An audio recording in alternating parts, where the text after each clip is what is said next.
All right, There we go. welcome to Start. lecture number 3. Probably one of the more important ones that we're going to do here, the bigger one. And I want to give you the best idea possible about how the North Americans created the government. I have a book, I can't find it right now, but I have a book. It's called The Miracle of the Constitution or something like that. And a lot of it has to do with simply that nothing like this had ever existed before. And the people who created the Constitution, they were very uncertain of what they were doing, and they had many different opinions. And you always go back and you think there were 13 different colonies.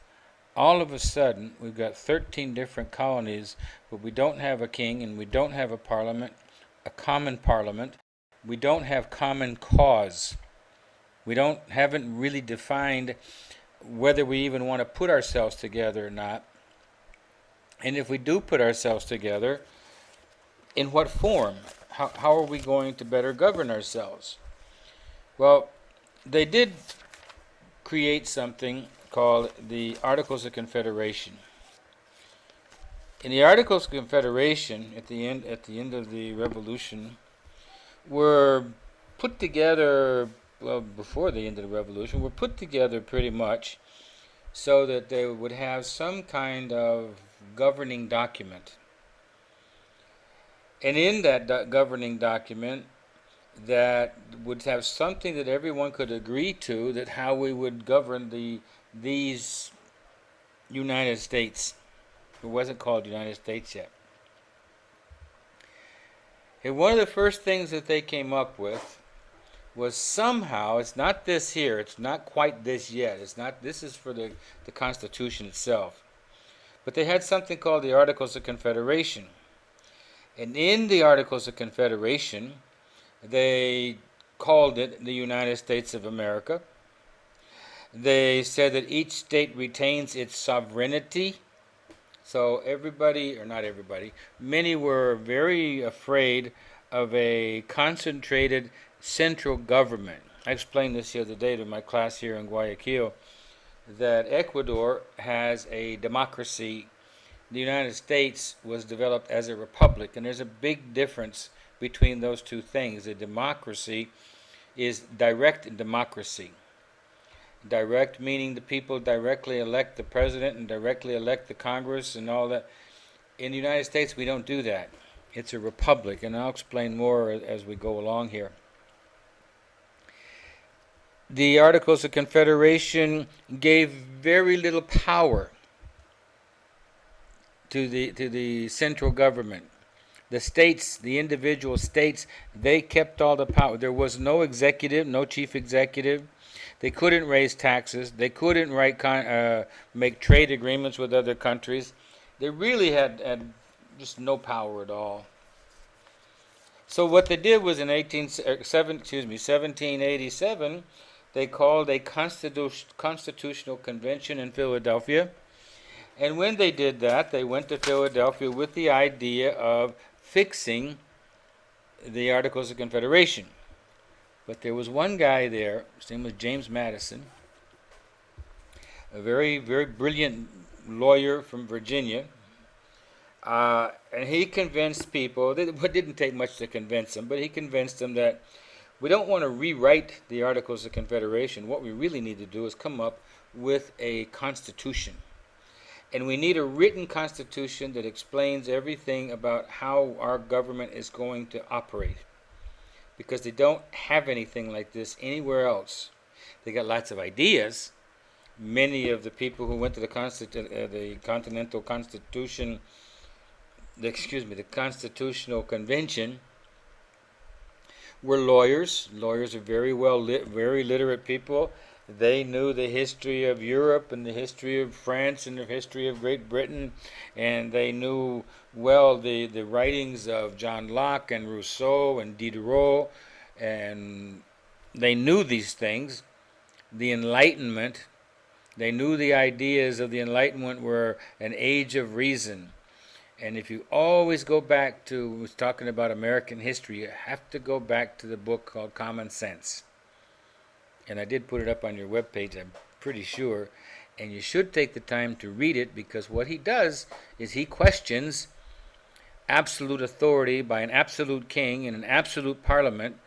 And so when they start thinking about, okay, they agree that we're going to, Mr. Madison, go in the other room and write a constitution, that's the first thing he came up with, and they agreed on.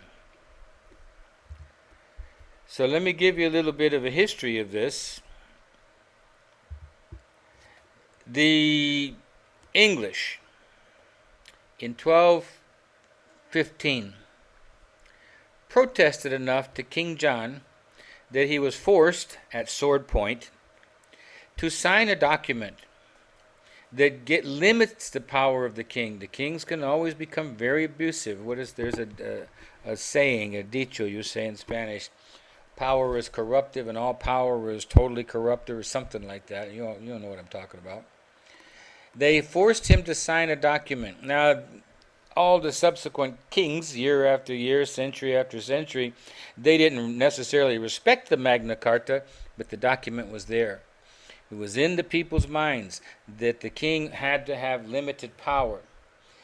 The English Bill of Rights in 1689 comes about because of the civil wars in the earlier 1600s.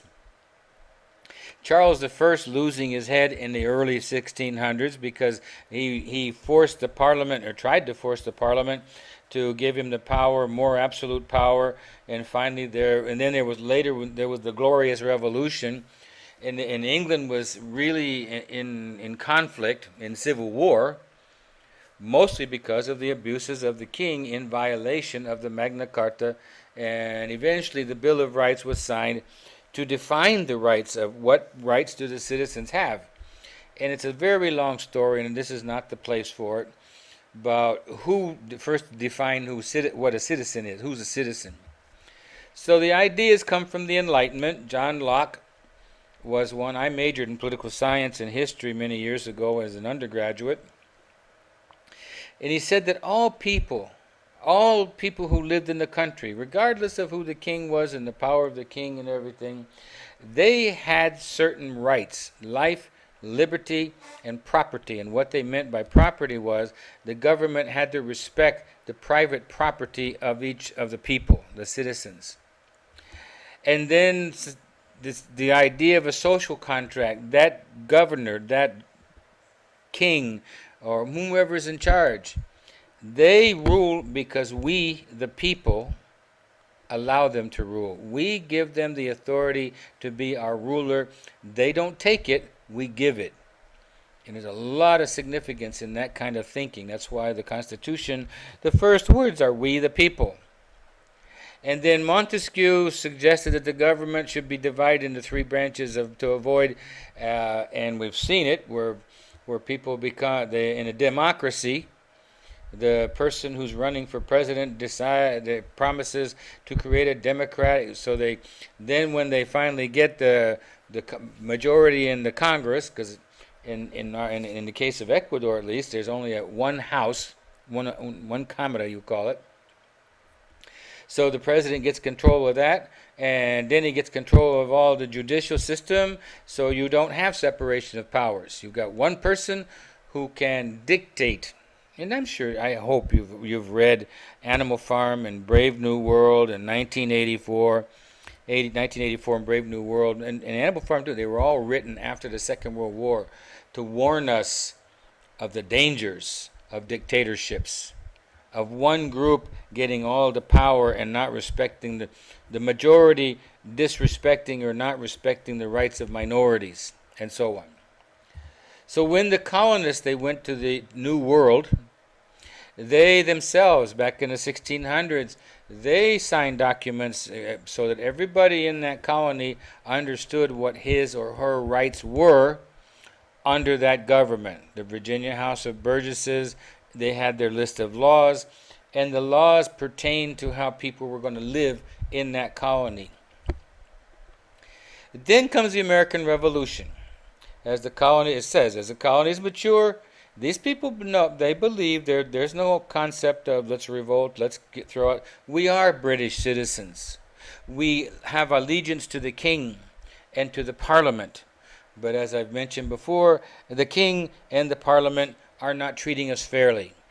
So we, the people, have not just a right, but we have a duty to stand up and protest. We are not sheep. We don't live like sheep and chickens in the barnyard. We are men and women, and we protest. The intolerable acts, you can read about that in your history book. Requested representation in Parliament. You're going to tax us, but you can't tax us if we don't have representation. No taxation without representation. So in the Second Continental Congress back in 1775 and 76, they wrote the Declaration of Independence. And if you go back in your book and you read the Declaration of Independence, when in the course of human events it becomes necessary for one people to dissolve the political bonds that have connected them with another and to assume among the powers of the earth a separate and equal station to which the laws of nation and nature's God entitle them, a decent respect for the opinions of mankind requires that they should declare the causes that impelled them to separation. You, Mr. King, and you, Mr. Parliament, over there in London, you have abused us. We declare ourselves separate. Excuse me. So after the war is over, the Americans win the war, right? And after the U.S. is born with the Declaration of Independence, you need a system of government. And I just mentioned we went through the wars and everything. And at the end of the war, they realized that the Articles of Confederation are not that great, so they're going to do this. In 1787, 12 states of the 13, and the one that didn't go was Rhode Island. Little Rhode Island, the smallest state in the United States, was a very, you say in Spanish, stubborn, testarudo bunch of people. Okay, I think it's because they were caught between Massachusetts Puritans and Connecticut's, and they were being abused from one side to the other. Anyway, to revise the Articles of Constitution, they said it can't be fixed, so they elected Washington to be the president of the convention, and they sat down to write their Constitution. This is a picture of the election of George Washington, and you'll see in the, I guess it's a blue satin suit that Benjamin Franklin sitting there, and right behind him is James Madison, and standing up behind James, right directly above James Madison, is Thomas Jefferson, and they're voting to make Washington the president of the convention. Now there were several different ideas. Everybody agreed with the three separate branches. But the disagreements, which we'll get to before we finish this, the disagreements come down to how much power does the central government have. So the Virginia plan said, and you got to remember, the North is already developed differently than the South. The North is an industrial and mercantile people, and the South is a farming people with slaves. Large plantations and hardly any industry at all. Trade, but not manufacturing. In the North, you've already got some of the beginnings by the 1790. You've already got the beginnings of the American Industrial Revolution. Little bit.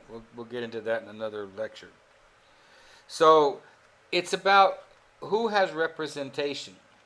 The Virginia plan says three branches of government: the legislature, the executive, and the judicial. They will have two houses, and I'll explain in a minute. And both houses means in the United States we have a Senate. In the Congress of the United States there are two houses, commodores, I guess you would, chambers. The Senate, there are two senators that are elected by the people, so there are 100 senators because there's 50 states. There's a House of Representatives, and that's the population. Larger in state population like California and Florida and Ohio and New York and what else? Texas. they have more people, so therefore they have more representatives in the House of Representatives. And it's in the House of Representatives, which we'll say in a minute, where the laws are made. The president does not dictate laws. The smaller states disagreed, obviously, based on population. They're only going to have 2 guys there, and the big populated states are going to have 50 or 60, so that's just not going to work at all. And then the New Jersey plan said the same thing, 3 separate branches. The legislature would be 1 house, and each state would have a vote. All states would be equal. But that didn't work either. They didn't agree on that either. So the compromise was this, and this is what finally everybody agrees to. We can sit down and have this Constitution describe the government.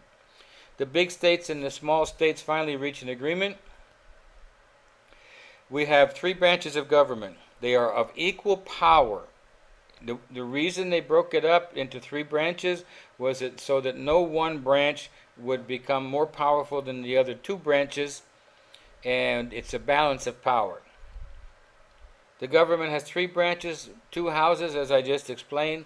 One based on people, representatives are based on population, and the others that each state gets 2 votes. Used to be the legislature of each state voted who were going to be the 2 senators, and I can't remember the amendment to the Constitution that says that the people will elect their own senators. Another problem is the South. The South, well, you got to think where we're going. We've got a couple more, 3 more weeks, I think. And we're going to go quickly to get up to a civil war.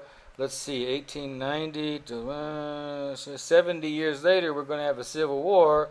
And the Civil War was not started over who can have slaves and who can't. The Civil War was about states' rights. And the Southerners claiming that the Northerners, who were creating more and more states to the west, and they were free states, were getting more power of representation in the House of Representatives. So the South said, we want to count our slaves, 1 for 1. The North said, no, you can't count your slaves 1 person for 1 vote. They eventually ended up 3/5. So agreed that 3/5 of all the slaves, if somebody has 100 slaves, 60 of them, they can count 60 votes. Now the slaves can't vote. It's only counting people. So out of every 100 slaves, 60 of them count as the population, and that means X number of people, all white obviously, can go to the House of Representatives from that state. The ratification. Ratification means the approval of. You have these 3 people, Thomas Jefferson,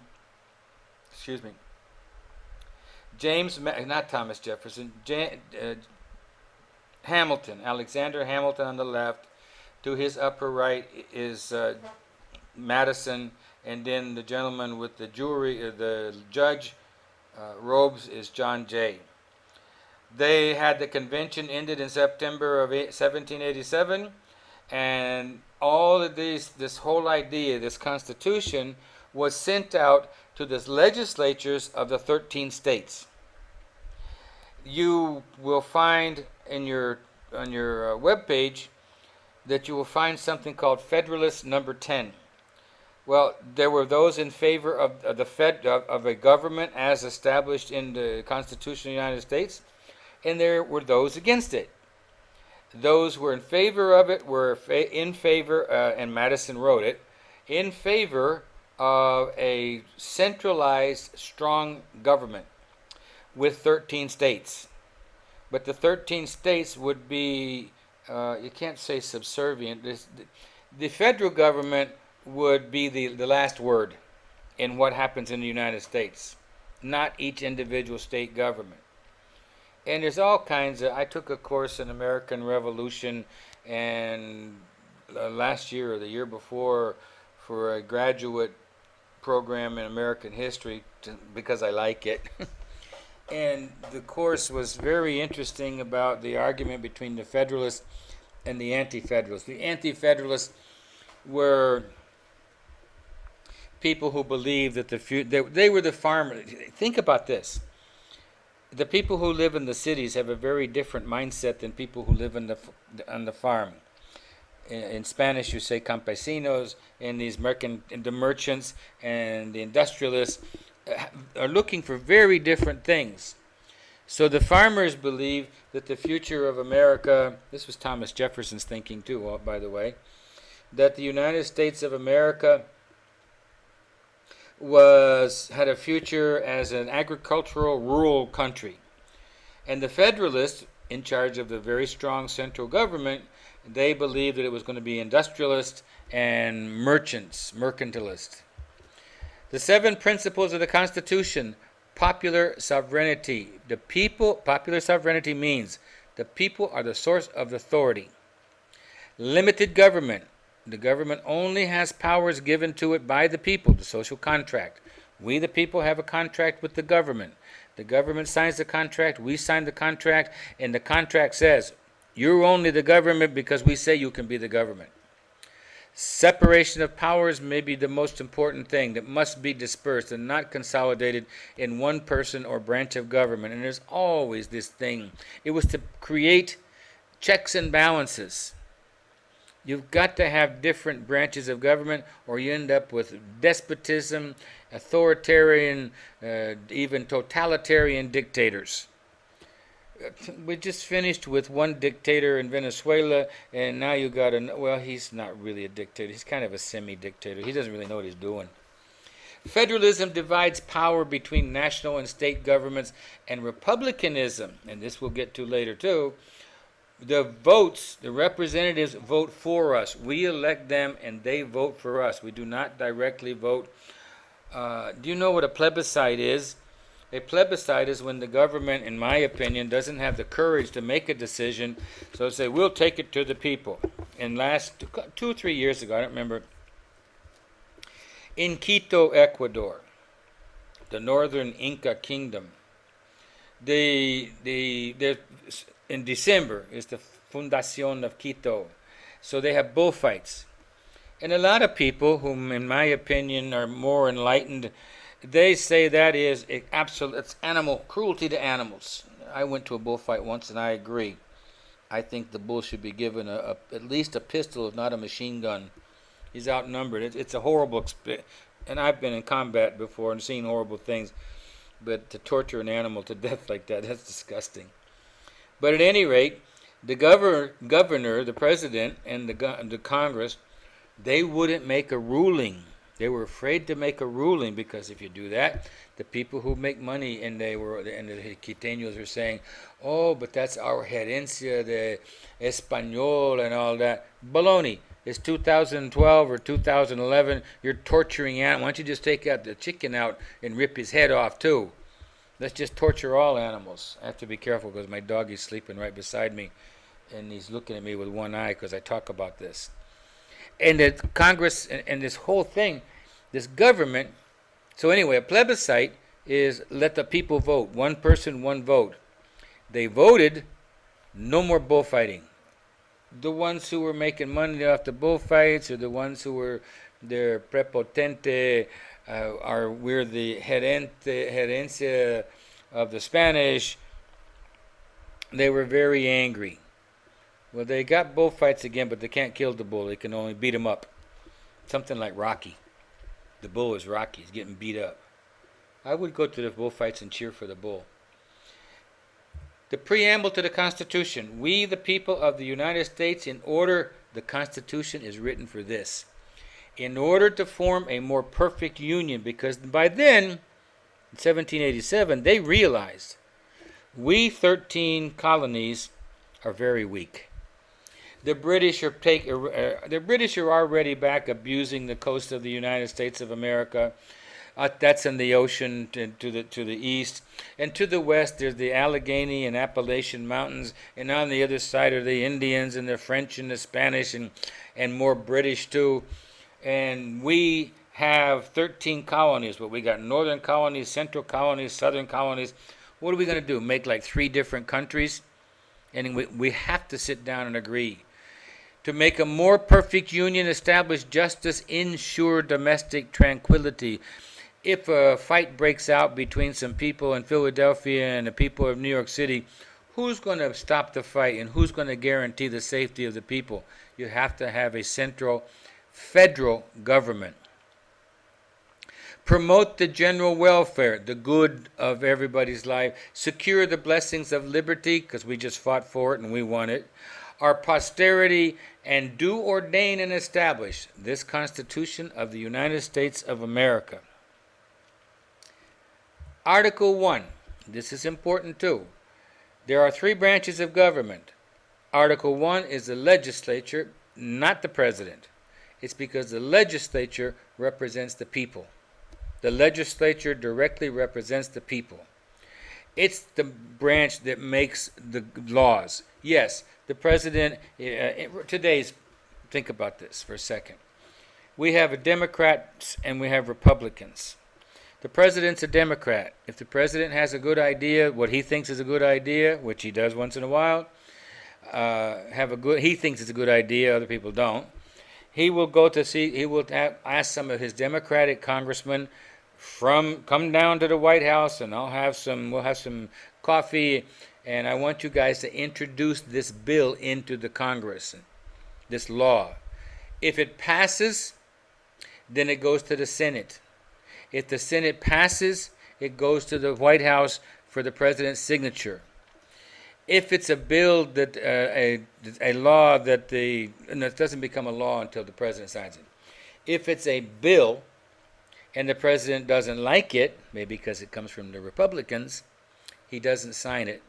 It goes back to the Senate, and the Senate can override the president's veto with 2/3 vote, 67% of the 100 who are in the Congress.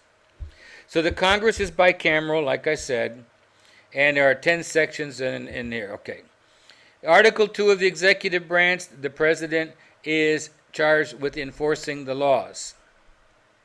The president is the chief executive of the country. The president, one second, let me turn a page here. I have the Constitution open right in front of me.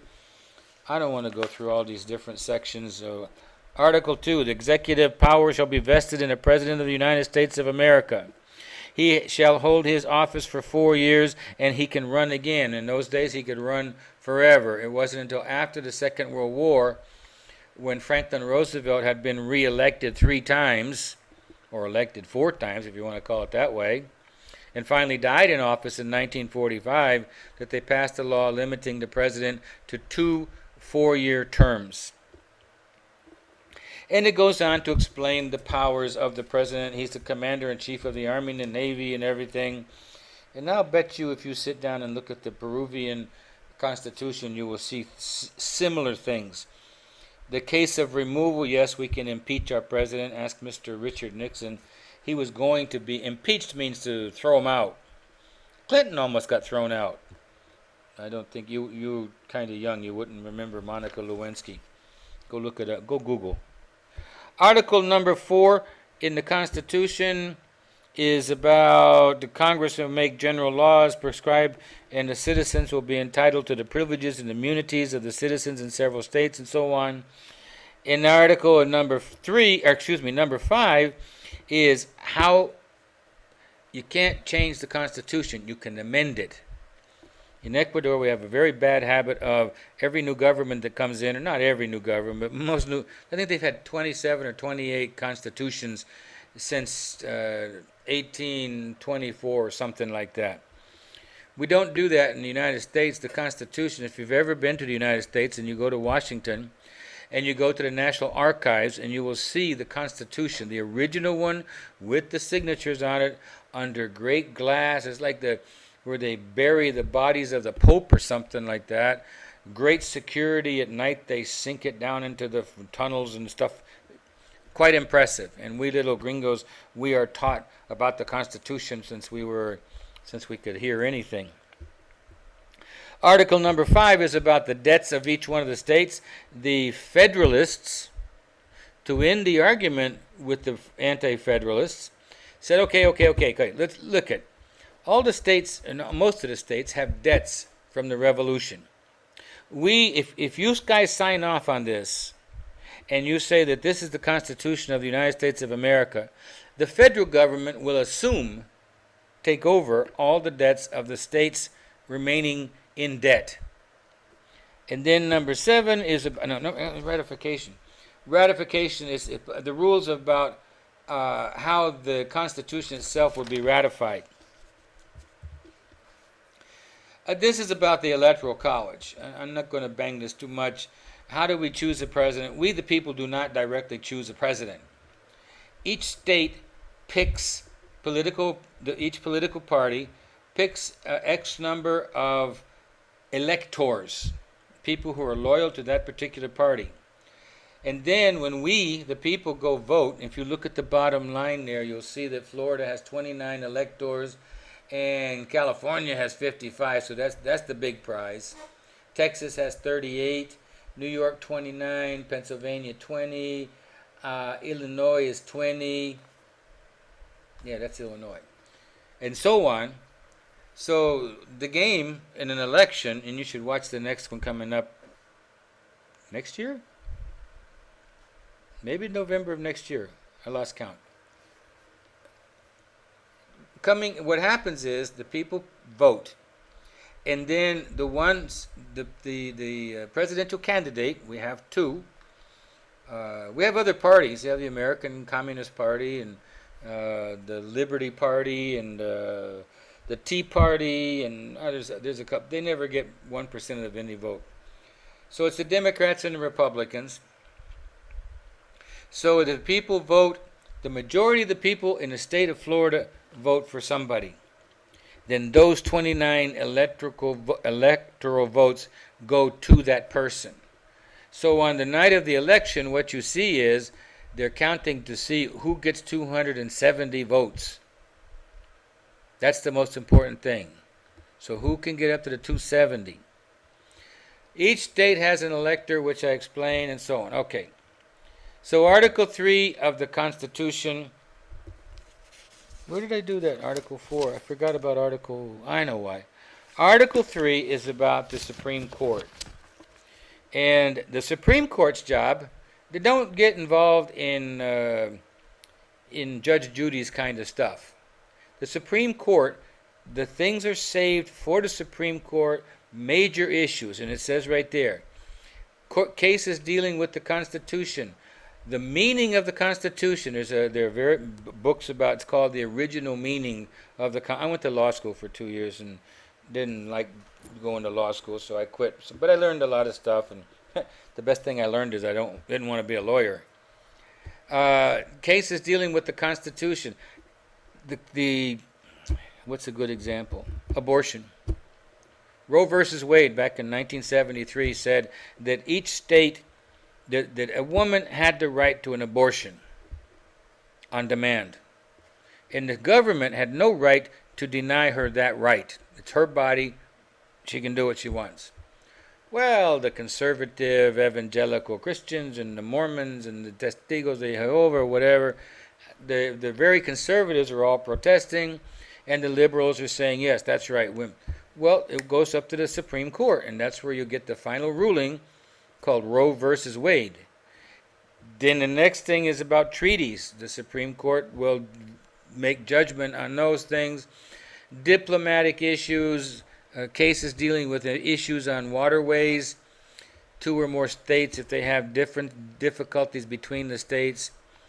And then there's something, Marbury versus Madison, is called judicial review, which judicial review is what I just explained.